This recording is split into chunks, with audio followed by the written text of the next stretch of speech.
आता आपण क्वेश्चन टॅगची जी पुढील उदाहरणं आहेत कशाची QUESTION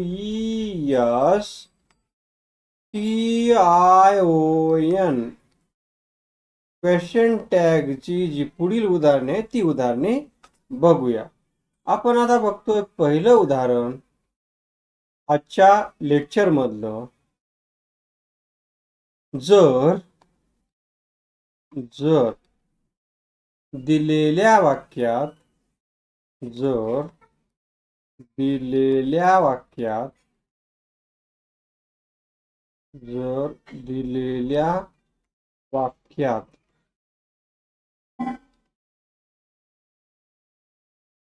नॉट असेल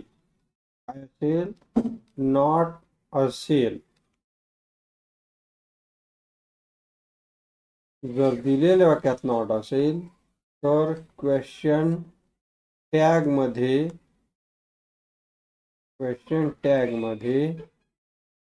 नॉट घेत नाही, नॉट घेऊ नये.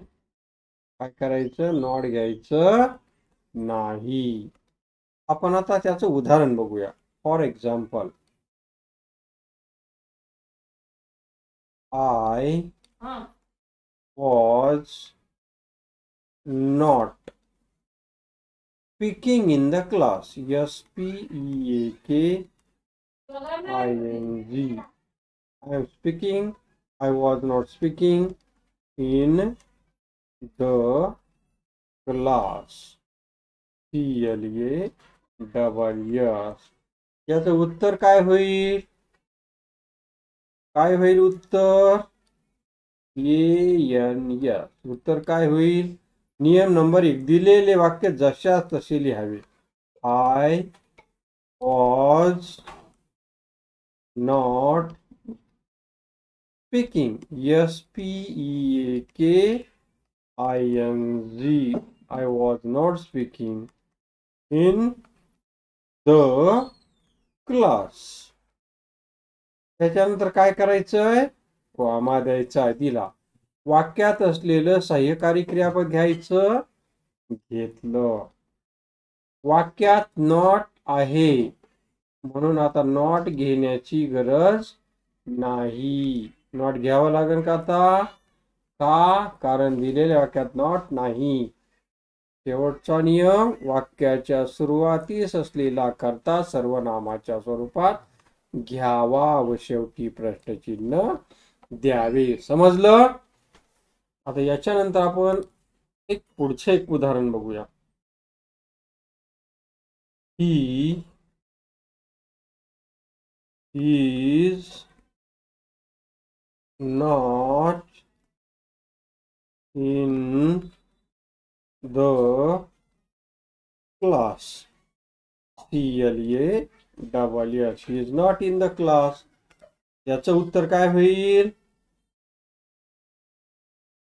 ANS. याचं उत्तर होईल, दिलेलं वाक्य जशाल तसं लिहून घ्यायचं. He is not in the class. He is not in the class.